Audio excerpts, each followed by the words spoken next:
Oh, jeez. Oh, my goodness. Are you okay? Oh, my goodness. He busted the whole back of the car and the window. He's going to have a laceration from that. I don't think there's any way he can get away with that. The skull is this like the outside of a coconut or a walnut shell. And the inside of the walnut is bouncing around like your brain is. And if it hits the shell, you get a concussion. And when you snap back up like that and you're looking around, you're sort of dazed for a reason, because you've actually just injured a couple of the brain cells in your head.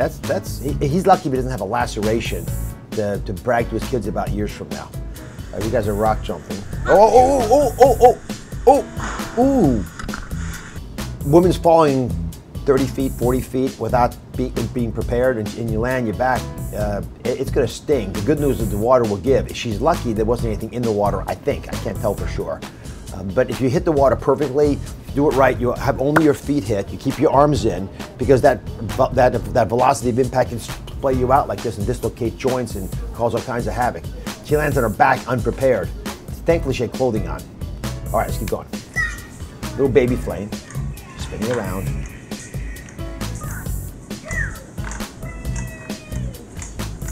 Go. Go run. What's the matter? Why? She's dizzy. Ooh. So when you spin around, there are little stones in your ears that sit normally on the very bottom of these canals. And when you spin around, those stones start to move. And then when your body stops and the stones are still moving, because of centrifugal force, then you still think you're turning even though you're not, so you get dizzy. Whenever the eyes and the brain don't agree, you get dizzy. And so it makes you hard to run, because you're trying to run, you think your body thinks you're spinning, and yet you're actually running in this direction. And when you fall, you smack your nose like she just did. The babies usually get away with smacking their nose like that because the nose is so flexible and you've got mostly cartilage, which is bendable, but in adults, the bone gets hard, and that could be a problem. Oh, jeez. The father got out of the way. Oh, no. Oh, that's terrible.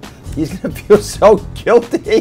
The father jumps out of the way and the kid is right there. Supposed to go the other way. But it's instinct, right? Your instinct when you see something coming is to get out of the way. You don't think what's around you. The box doesn't look that heavy. It was big enough to be able to hold all that junk, so it's not nothing, but it's hopefully not something that's gonna be a serious injury. But when you think about it, it's 32 feet per second acceleration when something falls, so that's 20 feet above your head.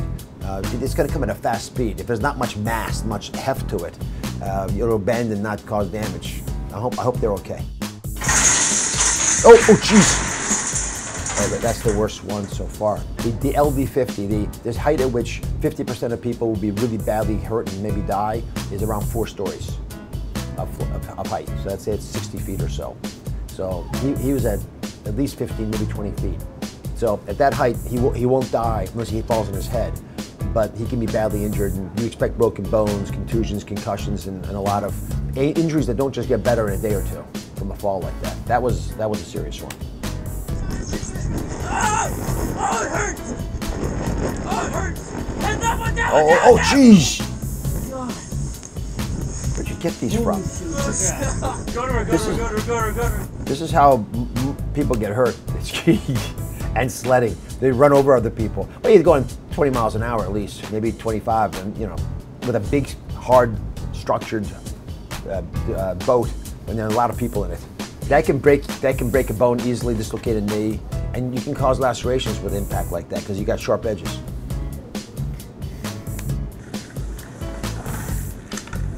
Ooh. Skiing is not always the safest thing to do. That's how you break bones. Oh, jeez. Well, thankfully he's an athlete. I like the way he fell when he was jumping. At least he rolled a little bit. You don't want to just go boom. You want to go roll.